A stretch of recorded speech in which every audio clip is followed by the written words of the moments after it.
अरे ओ रामू, जल्दी जल्दी काम खत्म कर और बाजार से सब्जी लेकर आ। तेरी मालकिन को खाना बनाना है। जी साहब, मैं अभी जल्दी से काम खत्म करके लेकर आता हूँ। हाँ ठीक है। रामू जल्दी जल्दी काम खत्म कर रहा होता है, तभी उससे मेज पर रखा हुआ कांच का वास नीचे गिर जाता है। अरे अब क्या तोड़ दिया तूने? हे भगवान, मुझसे ये क्या हो गया? अरे हाय हाय, सत्यानाश हो तेरा। ये तूने क्या कर दिया रे रामू? वो मालकिन, मैं जल्दी जल्दी काम कर रहा था तो मेरा हाथ लगकर ये नीचे गिर गया। तुझे पता भी है तूने ये क्या किया है? अरे मेरे भाई ने मुझे इतने प्यार से ये शहर से भेजा था और तूने इसे तोड़ दिया। मालकिन, मैंने जानबूझकर नहीं किया है। मालकिन, मुझे माफ कर दीजिए। अरे क्या हुआ? घर में इतना शोर क्यों हो रहा है? अरे ये देखिए ना क्या किया इस मुए ने। इसने मेरे भाई का दिया हुआ तोहफा तोड़ दिया। अरे ये तूने क्या किया? तुझे पता भी है ये कितना महंगा है? मालिक, मैं आपके सारे पैसे चुका दूंगा। मालिक, मुझे माफ कर दीजिए। तो तू उतारेगा इसके पैसे? तुझे पता भी है कि इसका कितना मूल्य है? तेरी 1 साल की तनख्वाह से भी ज्यादा है इसका मूल्य। मालिक, मैं आपकी पाई पाई चुका दूंगा। बस आप मुझे थोड़ा समय दे दीजिए। चल जा अब और बाजार से सब्जियां लेकर आ। और हाँ, वो काम तो ठीक से कर लियो, कहीं उसमें भी हमारा कोई ना कोई नुकसान ना कर देना। नहीं मालिक, मैं अब आपको कोई भी शिकायत का मौका नहीं दूंगा। ऐसा कहकर रामू बाजार में सब्जियां लेने के लिए चला जाता है। रामू सारी सब्जियां खरीद लेता है और वो देखता है कि बाजार में एक कोने पर एक बूढ़ी अम्मा बैठी है, जो कि एक मछली को लेकर उसे बेच रही होती है। अरे मछली ले लो, मछली, ताजी ताजी मछली। वो बूढ़ी अम्मा आवाज लगा लगा कर सबको मछली लेने के लिए बुलाती है, लेकिन कोई भी उस बूढ़ी अम्मा से मछली नहीं खरीदता। अरे बेटा, ये मछली ले ले, मैंने 2 दिन से कुछ नहीं खाया है और कोई भी ये मछली नहीं खरीद रहा। अम्मा, ये मछली कितने की है? बेटा, तुझे जितने पैसे देने हैं दे दे। वैसे भी ये मछली वो जंगल वाले तालाब की है। क्या अम्मा, तुम उस शापित तालाब के जंगल से मछली लाई हो? हाँ बेटा, क्या करूं, भूख इंसान से कुछ भी करवा देती है। मैंने 2 दिन से कुछ नहीं खाया है, ये मछली मुझसे खरीद ले। लेकिन अम्मा, उस जंगल की हर एक चीज शापित है, तो मैं कैसे ये खरीद लूं? अगर मेरे मालिक को पता लगा कि ये उस शापित जंगल के तालाब की है तो वो मुझे नौकरी से निकाल देंगे। अरे बेटा, सिर्फ तुझे और मुझे ही तो पता है कि ये श्रापित जंगल के तालाब की मछली है। मेरे बेटे, ये मछली ले लेना, इस बुढ़िया पर एहसान कर दे। ठीक है अम्मा, तुम इतना कह रही हो तो मैं ये तुमसे ले लेता हूँ। रामू वो मछली उस बुढ़िया अम्मा से खरीद लेता है।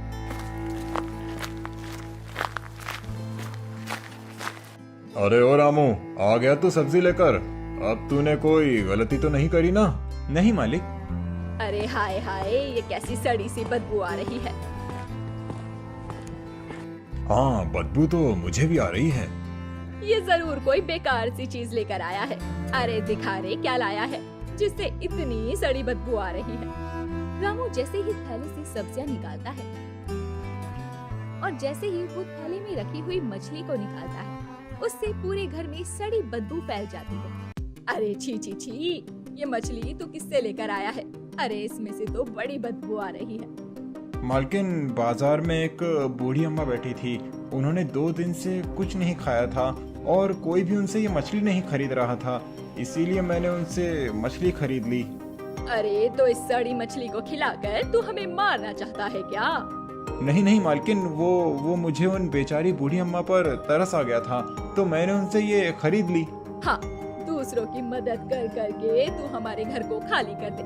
अरे जा बाहर ले जाकर फेंक इसे। ठीक है मालकिन, मैं अभी इसे बाहर फेंक देता हूँ।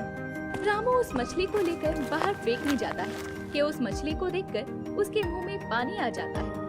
इस मछली को फेंकने के बजाय अगर मैं इसे घर ले जाता हूँ तो सुमन खुश हो जाएगी, और वैसे भी घर में खाना बनाने के लिए अनाज नहीं है। रामू के घर में घुसते ही उसकी बीवी सुमन उस पर चिल्लाने लगती है। अब मैं और ऐसे नहीं रह सकती। अरे इस तरह रोज रोज भूखे रहकर कोई जी सकता है क्या भला? अरे सुमन, कोशिश कर तो रहा हूँ, मैं क्या करूँ जब मालकिन मेरी तनख्वाह नहीं बढ़ा रही तो। अरे जब मालिक तुम्हारी तनख्वाह नहीं बढ़ा रहे तो तुम दूसरे सेठ के यहाँ काम क्यों नहीं कर सकते हो? अरे भाग्यवान, तुम्हें पता तो है कि दूसरे सेठ के यहाँ काम करना कितना मुश्किल है। वो अपने नौकरों को जीने भी नहीं देता है।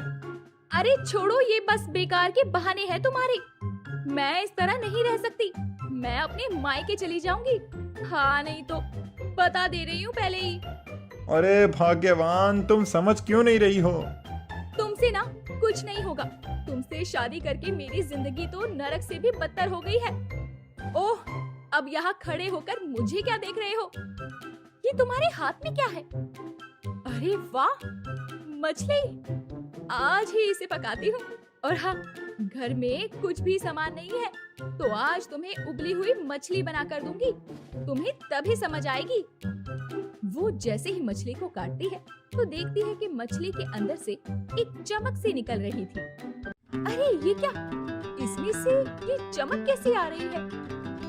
अरे ये क्या? देखिए जी, इधर आइए। कहाँ रह गए? देखिए ना मछली के अंदर से क्या निकला। अरे क्या हुआ भाग्यवान? अरे देखो देखो, इस मछली के अंदर से क्या निकला। ये तो सोने जैसा लग रहा है। अरे ये सोने का अंडा नहीं लग रहा है, ये सच में सोने का अंडा है। और देखो ये कितना बड़ा भी है। अरे हाँ, सही कह रहे हो, ये असली सोना है। अरे मछली के अंदर से सोने का अंडा। हे भगवान, आपका बहुत बहुत शुक्रिया। आज आपने मेरी सुन ही ली। अब तो हम लोग भी अमीर हो जाएंगे, बहुत अमीर। हाँ भाग्यवान, सही कह रही हो। अब हमें किसी चीज की कमी नहीं रहेगी। अजी सच में मुझे तो यकीन नहीं हो रहा कि हमें सोने का अंडा मिला है। अब तो भाग्यवान हम भी सेठ बन गए। ये लो जी, और जल्दी से जाकर इसे बेच कर आओ। और हाँ, जल्दी जाओ। हाँ हाँ, जाता हूँ जाता हूँ। ये देखो भाग्यवान, मैं कितना सारा पैसा लेकर आया हूँ। हाँ हाँ, दे दो मुझे। कितना सारा पैसा है? हाय, ये सारा पैसा मेरा है। चलो भाग्यवान, मैं सेठ को उसके पैसे देकर आता हूँ। हाँ हाँ जाओ, और उस सेठ से बोलना कि अब तुम उसके यहाँ काम नहीं करोगी। सेठ जी, सेठ जी। अरे रामू, तू आज तू आने में लेट नहीं हो गया? तेरी मालकिन कब से तेरा इंतजार कर रही है। चल अंदर जा और जाकर सारा काम कर। सेठ जी, मैंने आज से आपका काम छोड़ दिया है। क्या? तेरा दिमाग तो ठीक है ना? क्या बोल रहा है तू? तुझे कुछ पता भी है? जी मालिक, मैं आज आपको यही बोलने आया हूँ कि अब मैं काम करने नहीं आऊंगा। और हाँ, ये लीजिए मालकिन के उस उपहार के टूटने के पैसे। तेरे पास इतने सारे पैसे कहाँ से आए? सेठ जी, बस भगवान की कृपा है। सेठ को पैसे देकर रामू वहाँ से चला जाता है और इतने सारे पैसे देखकर सेठ हैरान हो जाता है। आखिर ये इसके पास इतने सारे पैसे कहाँ से आए? इसका तो पता लगाना ही पड़ेगा। देखिए जी, मैं सोच रही थी ना कि जहाँ से वो बूढ़ी अम्मा ये मछली लाई थी, एक बार तुम भी वहाँ जाओ और जाकर देखो, क्या पता तुम्हें वहाँ सोने की और मछलियाँ मिल जाए। हाँ भाग्यवान, तुम सही कह रही हो। मैं कल ही उस तालाब में जाकर देखता हूँ। रामू मछली को पकड़कर घर लेकर आता है और उसकी बीवी सुमन जैसे ही मछली को काटती है, उसमें से एक सोने का अंडा निकलता है। अरे वाह, देखो देखो, एक और सोने का अंडा निकला।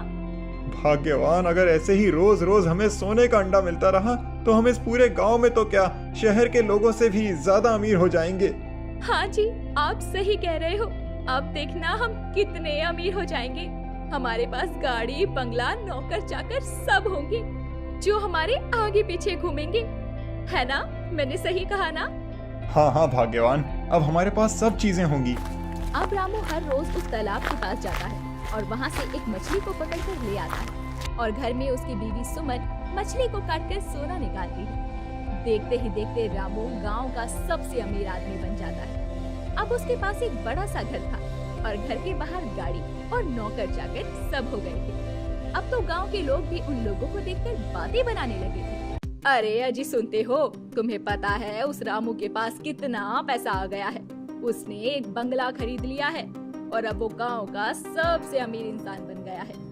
हाँ भाग्यवान, मैं भी आखिर इतने दिन से यही देख रहा हूँ कि आखिर उसके पास इतना पैसा कहाँ से आया। देखो नहीं, पता लगाओ कि आखिर उसके पास इतना पैसा आया कहाँ से। रामू को अमीर बनता देखकर सेठ से उसकी खुशी बर्दाश्त नहीं होती और उसने अपने 2 नौकरों को बुलाया। अरे सुनो, तुम दोनों जाओ और जाकर पता लगाओ कि आखिर उस रामू के पास इतना पैसा आया कहाँ से। चलो चलो जल्दी जाओ। सेठ के दोनों नौकर हाँ में गर्दन हिलाकर बाहर जाते और अब वो दोनों चुपके से रामू पर नजर रखते हैं। अरे भाग्यवान, मैं जरा तालाब पर जा रहा हूँ, तुम घर का ध्यान रखना।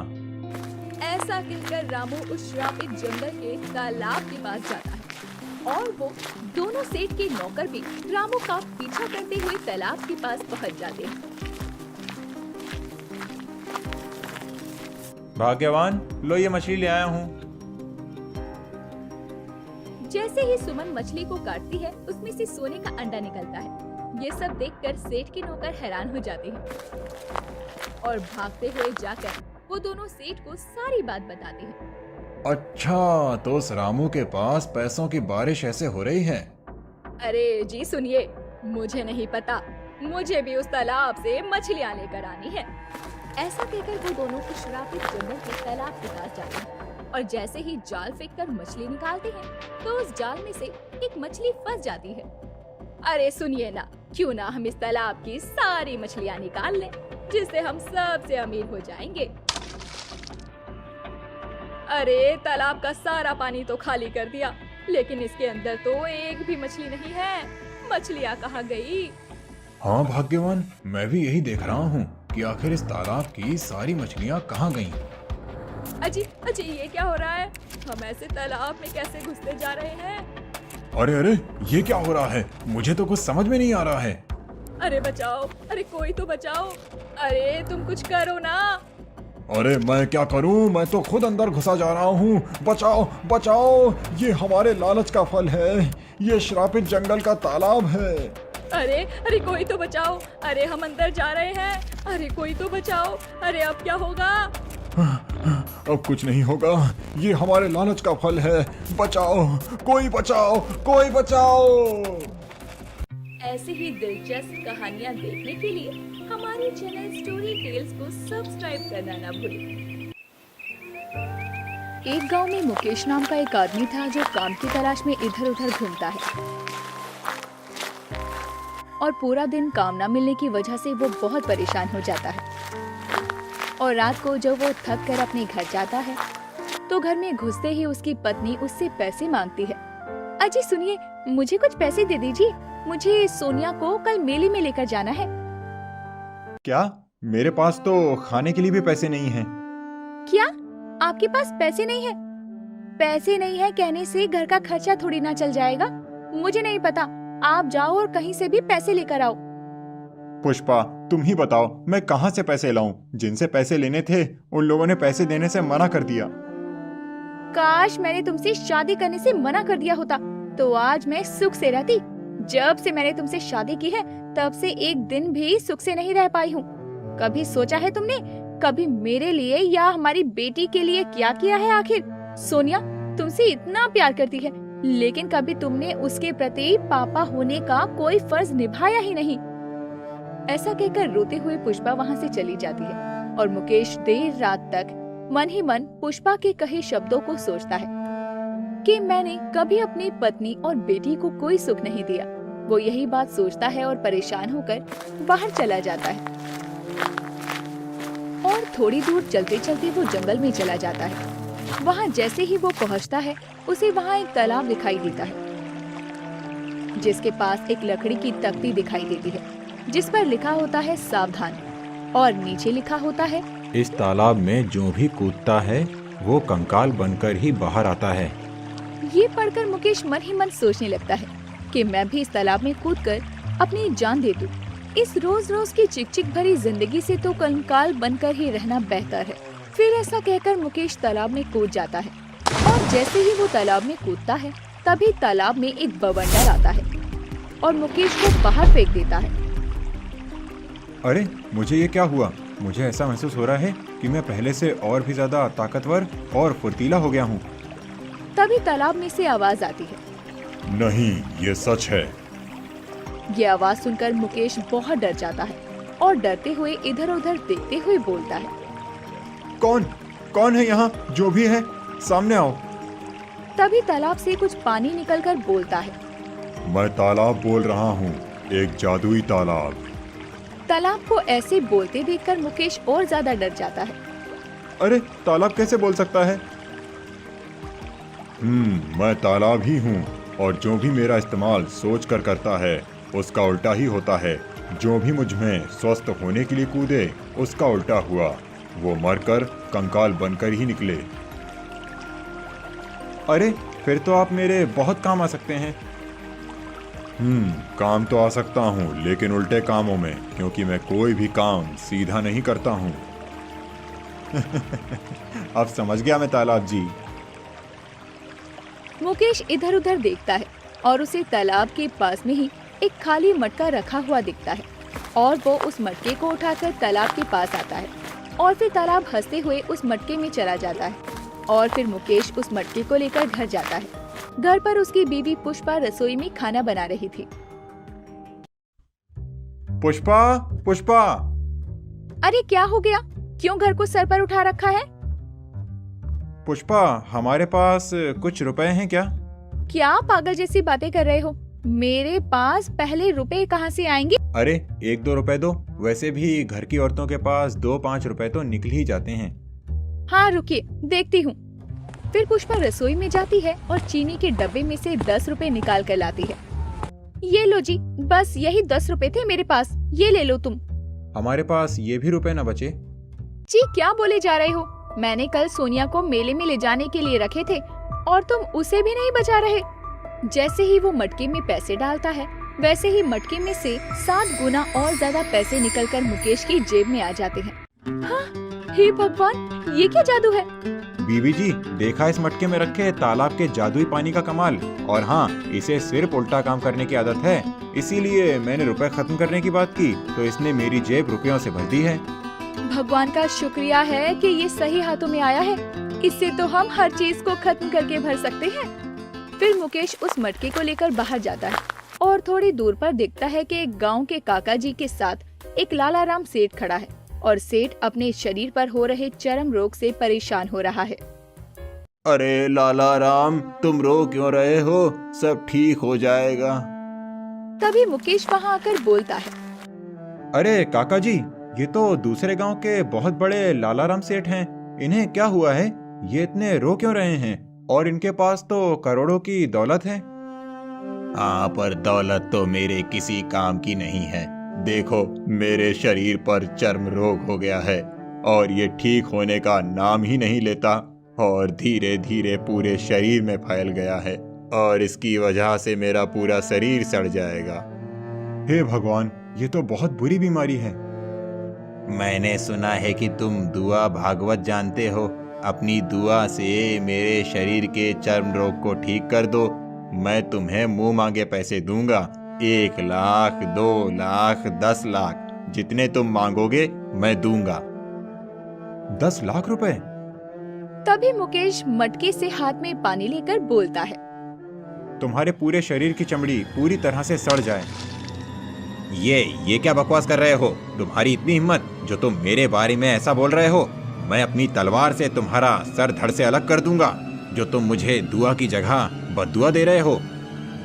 और तभी एकदम से लाला राम के शरीर से चर्म रोग गायब हो जाता है और वो खुशी से चिल्लाने लगता है। अरे ये क्या? देखो देखो काका जी, मैं ठीक हो गया। देखो, मैं बिल्कुल ठीक हो गया। ये लो 15 लाख का चेक। फिर मुकेश भी वहाँ से घर चला जाता है और घर जाकर वो 15 लाख का चेक अपनी पत्नी को देता है।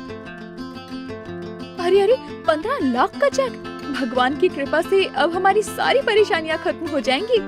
अरे नहीं बीवी जी, अब तो पूरे गांव में हमारी चर्चा है और धीरे धीरे पूरे शहर में हमारी चर्चा हो जाएगी और लोग समझेंगे कि ये सब हम अपनी दुआ भागवत से कर रहे हैं। लेकिन उन्हें क्या पता कि हमारे पास ये जादुई तालाब के पानी का करिश्मा है। अरे वाह, अब तो हमारे पास पैसा ही पैसा होगा। भगवान का शुक्र है कि ये तालाब का पानी आपको मिला, जिससे हम सब बहुत अमीर हो जाएंगे। हम चाहते हैं कि ये पानी इस मटके से कभी खत्म ना हो। अरे अरे, ये क्या बोल दिया तुमने? इतनी बड़ी गलती कर दी पुष्पा तुमने। तुम्हें बताया था ना मैंने कि इस तालाब के पानी को सब उल्टा करने की आदत है। अरे अरे, ये क्या हो रहा है? देखो देखो, तुम्हारे कहते मटका खाली हो गया। हे भगवान, और पैसा कमाने की चाह में ये क्या गलती कर बैठी मैं। चलिए चलिए, जल्दी से उस तालाब से दोबारा से फिर से पानी का मटका भर लाते हैं हम। हाँ हाँ, चलो जल्दी चलते हैं। वो दोनों फिर से जंगल में जाते हैं और तालाब के पास जाकर देखते हैं कि अरे अरे अरे, ये क्या हो गया? ये तालाब तो सूख गया, इसका तो पूरा का पूरा पानी भी सूख गया है। हे भगवान, ये क्या कर दिया मैंने। आज मुझे एक बात समझ आ गई कि ज्यादा खुशी में या दुख में हमें सोच समझकर बोलना चाहिए, क्योंकि कभी कभी हम खुशी में या दुख में कुछ भी बोल देते हैं और वो सच हो जाता है, जिसकी वजह से हमें काफी परेशानी झेलनी पड़ती है। ऐसी ही दिलचस्प कहानियाँ देखने के लिए हमारे चैनल स्टोरी टेल्स को सब्सक्राइब करना ना भूलें। उम्मीद है कि आपको हमारी ये कहानी पसंद आई होगी। कृपया हमारे चैनल को सब्सक्राइब करें और सभी अपडेट्स के लिए बेल आइकन जरूर क्लिक करें। और हाँ, वीडियो लाइक और शेयर करना मत भूलिएगा। Bye bye.